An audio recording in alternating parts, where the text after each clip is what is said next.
రాజకీయాల గురించి ప్రస్తావించడం అనేది చాలా సంవత్సరాల తర్వాత మళ్ళీ ఇదిగో ఇప్పుడే జరుగుతుంది.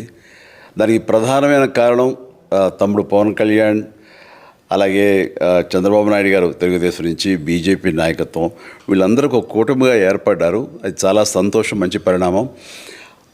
ఈ సందర్భంగా మరీ ముఖ్యంగా ఈ రోజున నేను ఇట్లాగా మాట్లాడడానికి ప్రధానమైన కారణం నా మిత్రుడు, చిరకాల మిత్రుడు సీఎం రమేష్, అట్లాగే పంచగల్ రమేష్ రాజకీయంగా అరంగేట్రం చేసింది నా బ్లెస్సింగ్స్ తోటి. అది తను. అలాంటి పంచగల్ రమేష్ అండ్ సీఎం రమేష్ గారు వీరు నాకు కావలసిన వాళ్ళు ఇద్దరు కూడాను అనకాపల్లి కాన్స్టిట్యున్సీలో ఎంపీ క్యాండిడేట్గా, అలాగే పెందుర్తి ఎమ్మెల్యే క్యాండిడేట్గా వీరు నిలబడటం అన్నది నాకు చాలా సంతోషంగా ఉంది. ఎందుకంటే ఇద్దరు చాలా మంచి వాళ్ళే కాకుండా సమర్థవంతులు.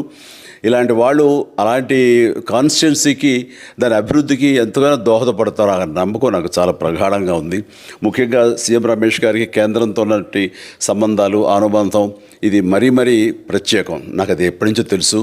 వారి గురించి నేను వింటూనే ఉన్నాను, చూస్తూనే ఉన్నాను.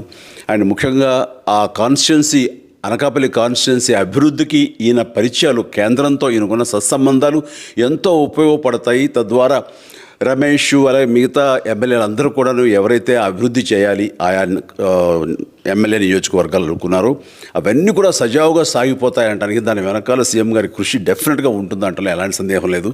అండ్ వీరి నాయకత్వంలో మిగతా వాళ్ళ ఎమ్మెల్యేలు అందరూ కూడాను కలిసికట్టుగా అనకాపల్లి అభివృద్ధికి ఎంతగానో దోహదపడతారు అండ్ రిజల్ట్ చూపిస్తాడన్న ప్రగాఢ విశ్వాసం ఉంది. కాబట్టి వీళ్ళిద్దరి గురించి ఈరోజు ప్రస్తావిస్తున్నాను.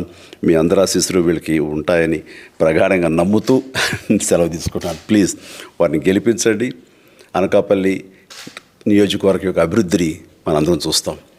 అంతేకాదు, నాది చాలా పెద్ద కోరిక, ఆంధ్రప్రదేశ్ అభివృద్ధి పథంలో ముందుకు వెళ్ళాలి. దానికి కానీ మీరందరూ నడుము బిగించండి.